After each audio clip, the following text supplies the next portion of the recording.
What is up, people of the Musicverse? Welcome back to the ANAK podcast. We have a fun episode today. The main topic that I want to talk about is kind of fun and just makes you think, but we do have some serious stuff to start off with. One of the news things that came out recently I wanted to chat about, and that is the sale of AVID. AVID got purchased, so we're going to talk about that, plus a few other fun things, and then the main segment that I wanted to chat about is the best and worst purchases that I've made. And I think we all have them. The way that I've framed it is I got the idea from the best and worst purchases, but it's actually 4 plugins or pieces of gear that weren't worth it, and then 4 pieces that I resisted and now I really like. So maybe not best and worst, but you get the point. It's a little more of a fun twist on it. And of course, we ended off with the mix of the week, which is just a fun release that came out recently that I wanted to shout out. So that's our episode for today. Let's dive into it.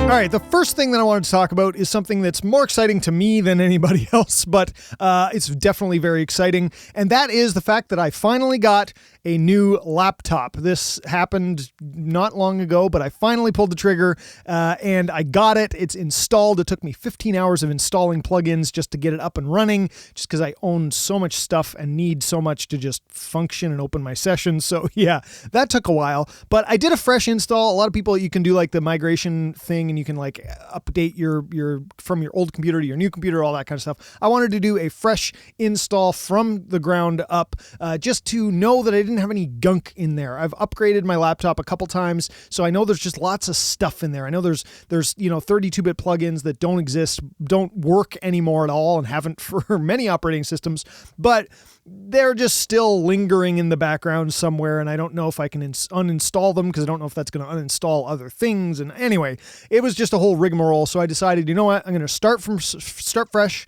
do it all from scratch, and it was quite the task. It was quite the ordeal, but we're up and running, and for the most part, it's all working really nicely now. The biggest thing was actually trying to make sure that, trying to find the preferences and things that I like, and the settings of the way that I have Pro Tools set up and my Mac set up in general, shortcuts, that kind of stuff, remaking those so that they're all the same. Obviously, Pro Tools now has customizable shortcuts, so part of that was just importing the Pro Tools shortcut folder file, which was really helpful. Same with DaVinci Resolve, which is what I edit all this stuff on, all my videos.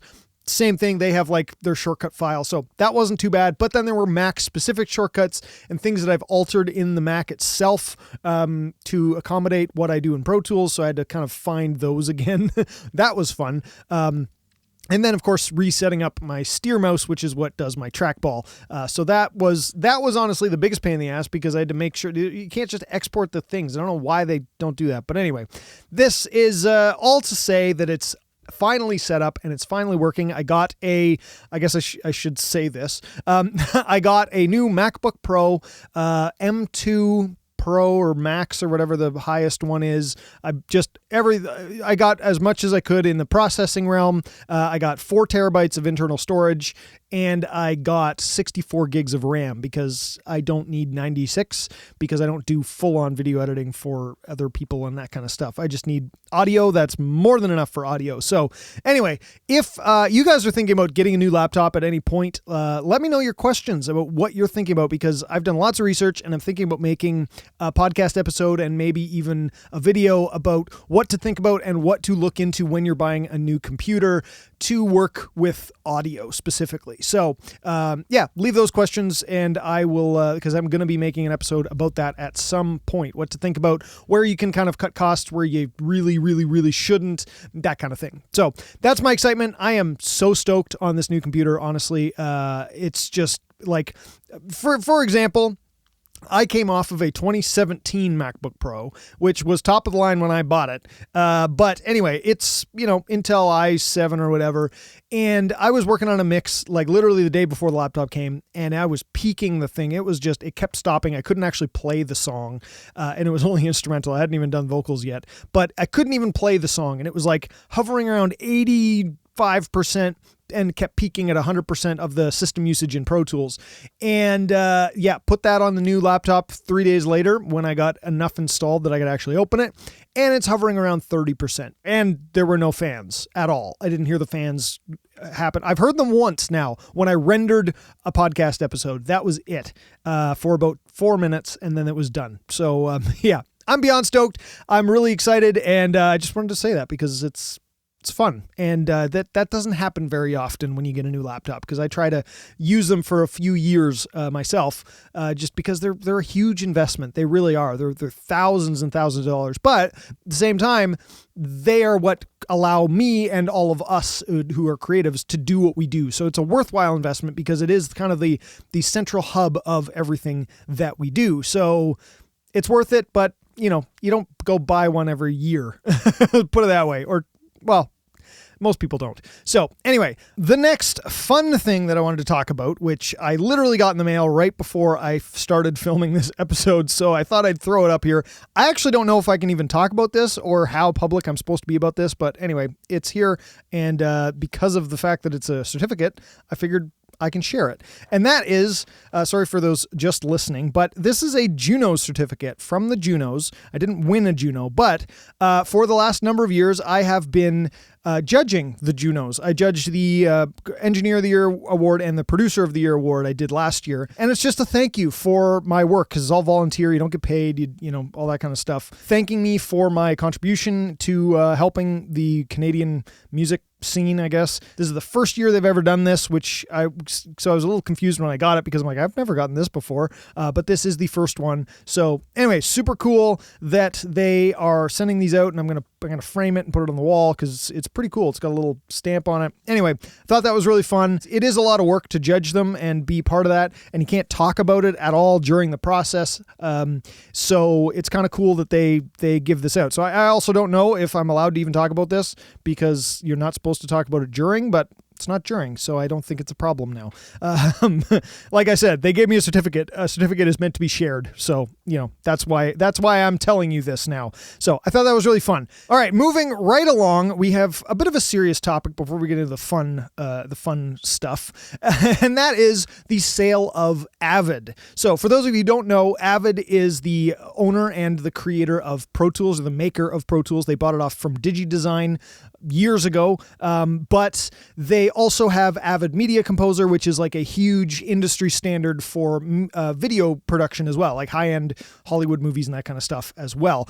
It's been losing a little bit of ground, I think, but it is still definitely up there. So anyway, they create AVID Media Composer and AVID Pro Tools, which is the industry standard, and I'm doing that with air quotes, for music production. The big news is that AVID got purchased, or is getting purchased. The deal isn't supposed to go through until the end of the year or something. It's been announced. They've made their announcements, but it's as things do when it comes to finance, takes forever. So anyway, it's going back to private equity. And so what that means is right now AVID is traded on the stock market. You can buy shares of AVID, but they're taking it back private. So the STC, I believe, is the company. They bought AVID, and they're with a strategic partner, which is Francesco something or others, is their partner. Anyway, I'm not 100% sure. That wasn't really exactly in the statement, but everybody kind of put two and two together. And I think I talked about this a little bit in a previous episode about people talking about this might be a thing. Now it is officially a thing. Now, the thing that concerns everybody, I'm not going to say it's a problem, but the thing that concerns everybody, because it may become a problem, is that this is going to private equity and it's going to private investment, which means they paid about $1 billion for it, I guess, based on the market cap of AVID at the time of the sale. So they did get a bit of a premium on the price of the shares at the moment, but they are taking it private. They're paying all this money, which means that the company needs to appease their shareholders and their investors. This happens a lot with private equity and investment stuff like this, is they want profits more often than not. They're not in it for the love of music and the love of AVID and all that good stuff. They're in it because they want money. And that's frankly what it is. A lot of these companies, they buy companies in general, and then they try and turn them around in a few years. They try and do a lot of tactics for short-term growth so that they can exit and make more money, all that kind of stuff, because they have investors to appeal to as well. So that's the big concern right now, is what are they going to do? So STG bought it with one of their partners and one of their kind of subsidiaries, which is Francisco Partners. And that same company bought Native Instruments and Isotope fairly in the past number of years. Now, there's where the problem is people have seen what they've done with Native Instruments and Isotope, which is just not a lot. They haven't really, now that there's a bunch of money, now that there's a big partner behind them, they can develop more and innovate more. That hasn't happened. Even Isotope, frankly, they used to be kind of the main, when you talked about noise reduction, it was Isotope. They were the ones. Now there's a lot of smaller companies building plugins to kind of that are taking market share away from Isotope, because Isotope just hasn't been able to flourish at all and innovate and do anything like that. They kind of maintain, but they don't really get any better. So that's the problem with that people are concerned about with AVID, is a lot of the time in short term, to get more profits, you need to cut people. There's a lot of cutting of staff, which means you lose a lot of high-end people in the company because they have the higher salaries. So, you lose the talented people. You see how this works. So we're concerned about what that might mean for AVID. Now, in their statements, some of the people say this is really good. This is, we're going to help AVID and we want to help the community, all that kind of stuff. But the chairman of the board of directors had a statement as well. And his statement could not have been written more bland by an AI bot. And at the end it said, "We think it's the best for AVID and its shareholders." I don't care about AVID and its shareholders. I don't care about the business. We care about the people who use it, the customers. Is this good for the customers? Well, we don't know yet, honestly. Hopefully, I really hope it is. I hope that that STG pays attention to what AVID has built and pays attention to the pro community. Hopefully, this deal doesn't mean that AVID is going to stop innovating at all. They haven't had a great track record for the last little bit. They suddenly have been getting better. Since Jeff Rosica took over, they've been getting a lot better, and hopefully STG continues that. I leave my hopes as hopes and not expectations for what I hope they're going to do, because honestly, no one really knows at this point. The deal hasn't even gone through yet. It could be the best thing for AVID. This could be exactly what we need, or it could be an utter disaster and make people want to leave. Even the talent who will work for AVID want to leave. So that is the last bit of news here for today.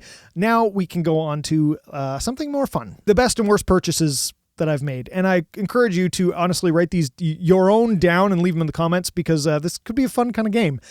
So the way that I'm framing this, though, is not my best and worst purchases. Like I said, it's the 4 plugins or pieces of gear that weren't worth it, and then 4 pieces that I resisted, but then finally got, and it was the best thing ever, and I wish I had done it way before. So first, let's start with the 4 things that just weren't worth it to me. And I will preface this by saying this isn't for everybody. This is just a fun game based on my own things. So the first thing is the PreSonus fader port. I used to work on SSLs. I used to work on consoles all the time, and I loved faders. I went freelance. I had my studio here, and I was like, I really want to be able to just automate vocal, like ride the vocal levels, all that kind of stuff. Just a little bit with an actual fader, feel some stuff. I had a 003 when I first started with the faders. I had a Command 8 for a long time, but before it broke. And then I had nothing because I was at the studio, and it had the Euphonics artist control and the consoles themselves, so I didn't have that. But then I went freelance, and I wasn't in that environment as much anymore, and I was like, I really just want a fader. I just need a fader. I need a bank. I just need a fader. So I bought the PreSonus fader port. Its thing with Pro Tools sucks, so I got V-Control Pro, which I will say is a really good piece of software for those of you who need that and want that. But it just was still just enough of a pain that I didn't use it very often, and now it's sitting collecting dust back there, and unfortunately. So yeah, that sucked. It also sucks that you spend $400 on the fader port itself, and then you have to spend $50 a year or another $200 to get V-Control Pro to make it actually somewhat usable with Pro Tools. Because without that, honestly, it's so bad with Pro Tools. So that was one thing that I thought would be amazing. I really wanted it to be amazing, and it sucked. So yeah, that was not worth it. The next thing that I have that wasn't quite worth it, and this one is a bit of a mixed bag, but the isotope upgrade one time that I wanted to do was for Neuron 3, I think, or Neuron 4 or Neutron 4. Their names are so similar. But anyway, I've been using Track Spacer by Waves Factory, and it's really good. And then Isotope came out with this new version of Neutron 4 or whatever it was, and it promised this like Track Spacer-esque feature in it. And I'm like, oh, perfect. And I can get the upgrade for like $80 or whatever it is that it was. And I used it once and it sucked, and I did not enjoy it. And it was just way more money than I needed to spend on something that really made no difference. So yeah, that sucked. And the other upgrade, because while I'm on upgrades that weren't worth it, is Arturia. I love Arturia. I love you, Arturia. I really do. But your upgrade prices from the instruments pack is not worth it for us loyal customers that have been with you for years. You spend $150 or $100 to upgrade, and you get like 2 new plugins, and you're like, but I already have 30. Why are these 2 worth this amount? Like, there's no loyalty deals. I'm really frustrated with them. I've stopped upgrading a little bit because it's $100 if I upgrade every year. But if I wait 3 years, it's still like $150 to upgrade when I actually am like, oh, good, now there's like 10 new plugins. So it's so dumb. I will say though, I love the Arturia plugins, and I love their effects, the effects bundle that they have as well. One of my favorite things ever. So definitely worth it, but the upgrade every year is what is definitely not worth it, which may seem very weird. Anyway, number 3 that I have is which is a bit odd, and I'll say this, is UAD plugins. So I've been using UAD for a long time. I love UAD plugins. They're the best sounding plugins, and if you have the cards and you have the extra stuff to run a whole bunch of them like we did back in the day at the studio, they're amazing. They sound awesome. But I now recently, because I move around a lot, obviously I got a new laptop. I move enough, and that's why I bought a laptop versus like a Mac Studio. But I move so much, and I can't always have my Apollo with power plugged in somewhere. And I have an Apollo Twin, so it doesn't have a ton of processing power to begin with. So what happens is I run into this problem where I can't open sessions if I have UAD plugins on them, but I'm not actually sitting at a desk with my Apollo. So UAD plugins, I love them, but honestly, they're just not quite worth it these days. They are so expensive. The biggest thing for me that pushes it over the edge is they're so expensive. They sound good, but they don't sound $400 more than the other ones, and a lot of stuff. They have a bunch of things that, like I have the ones I want. I love them, but there's a bunch of them that it's like I have them in Plugin Alliance, and they're made by the same people. So they're the same thing. So why would I spend all this money on the UAD version to be tied to an interface that I always have to have now, and I can't move around freely? That just, not quite worth it. So I love UAD plugins, and I love the ones that I have, but I just have not purchased any new ones in years at this point, and I don't foresee me doing that anytime soon, frankly. All right, and then finally, the last thing that was not worth it was the Waves SSL EV2 and the CLA Mix Hub. For those of you who have watched my videos, you know that I use SSL channels on everything. So I thought the EV2 was a great upgrade. It had whatever new features it supposedly had. And then the CLA Mix Hub, combining SSLs into like a mix hubby thing. Well, that turned out to just be a pain, frankly.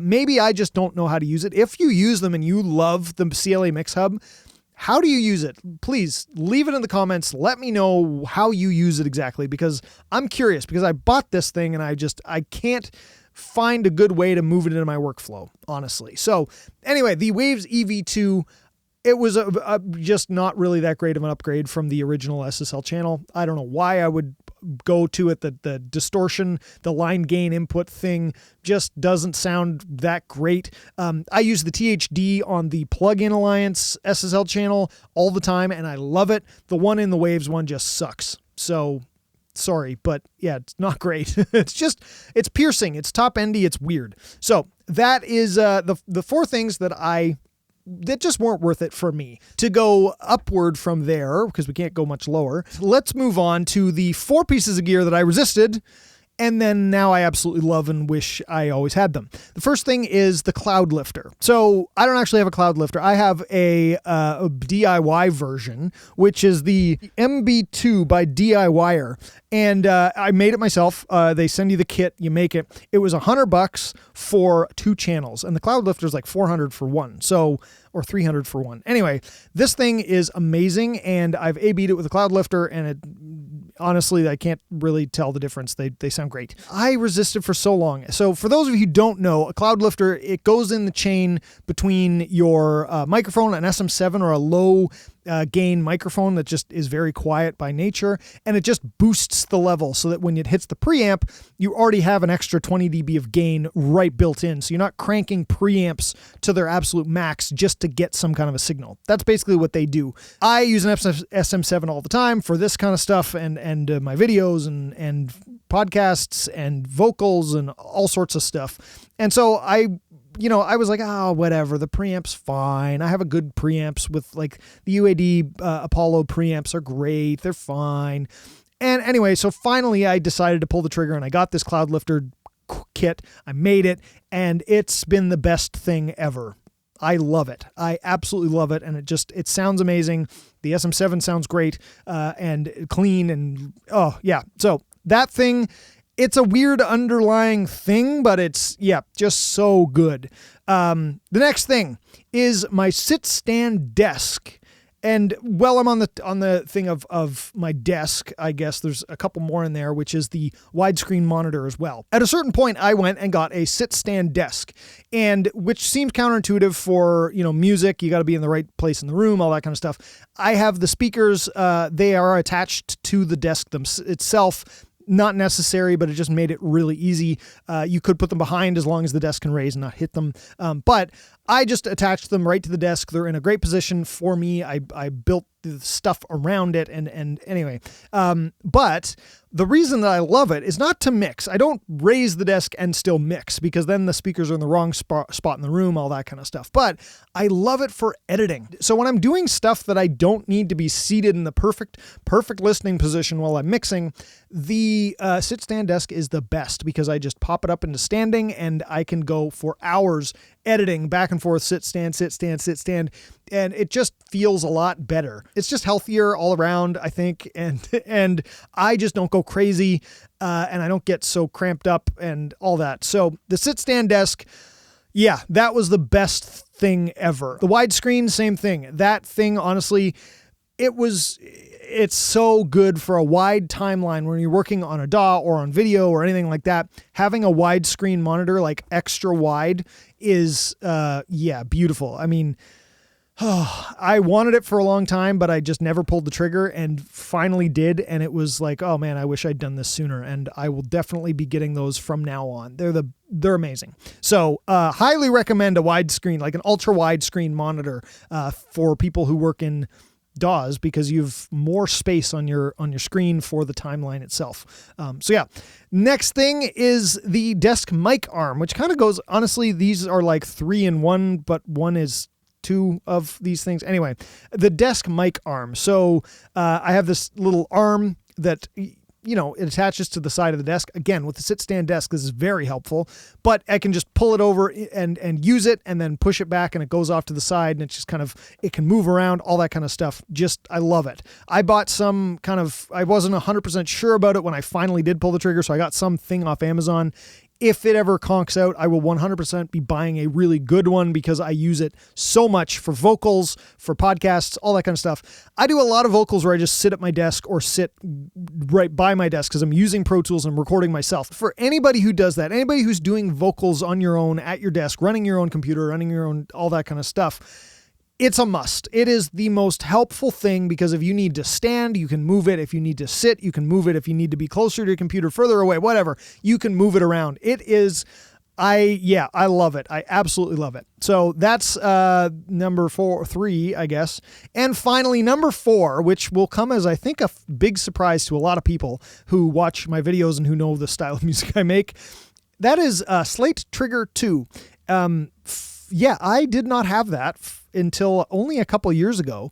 I was just resistant to it. I just didn't understand. And the way that I edited drums and the way that I put samples into my drums, I used Sound Replacer and I used Massey DRT when that came out to lay in audio versions of the samples. I didn't trust any of these live real-time trigger things like Drumagog was the first one that I had. And it just mistriggered all the time. It wasn't great at dealing with bleed. I didn't understand why bother with this stuff. And the way that I laid in triggers, I would actually make audio triggers that are just the hits, and then the Sound Replacer or Massey DRT just can't screw up because you've given them exactly. If there's audio there, that's where I want to sample. So I was like, why won't I just do that? Why do I need Trigger 2? Why do I need to spend money on this thing and load it up and all that kind of stuff? Anyway, I finally did. I finally pulled the trigger and, pardon the pun, and got it, and I love it. I can audition samples a lot easier and try some different things and kind of mix them together to make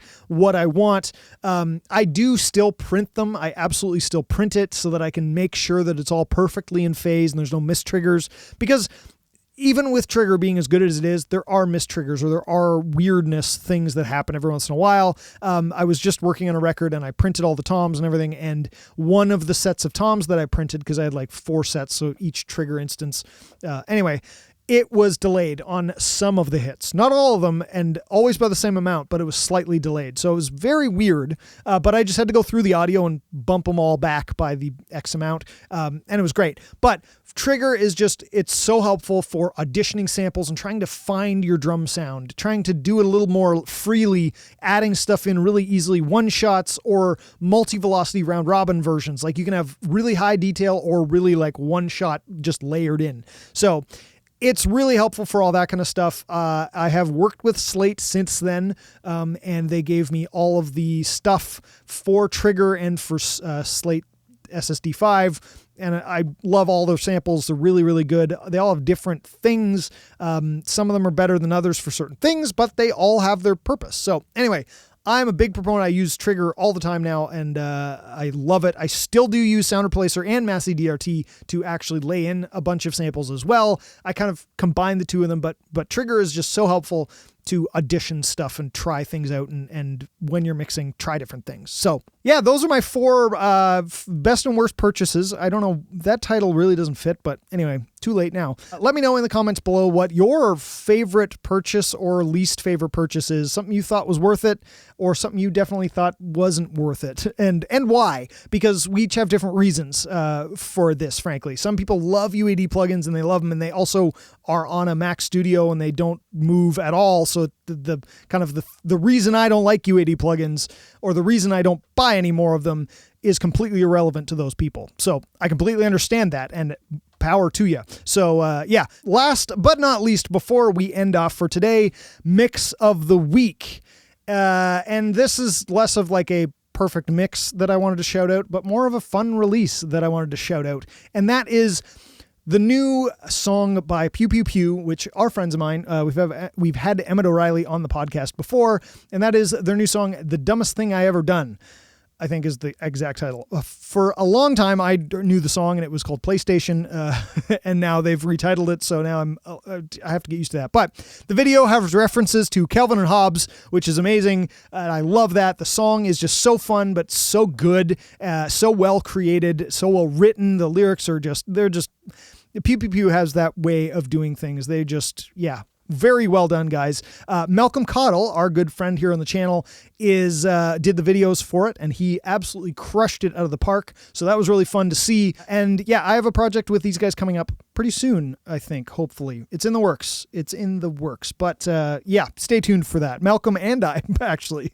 Geez, Malcolm and I do a lot of stuff together. So anywho, that is it for this episode. Thank you guys for listening. Thank you guys for watching, whatever you're doing while you're listening to this. I appreciate you very much. Go on the YouTube video and leave in the comments, what is your favorite purchase or least favorite purchase that you've gotten in relation to audio gear? I don't want houses or something on this because there's a lot of dumb purchases out there. I don't need your Amazon crap list, okay? I'm talking about audio-related plugins or gear. I look forward to seeing you in the next episode. We have a very special episode next, actually, all about release strategy coming out. So yes, if you are a producer working with bands or an artist looking to release some stuff, you'll not want to miss that episode. I'll see you in the next one. Until then, always be creating.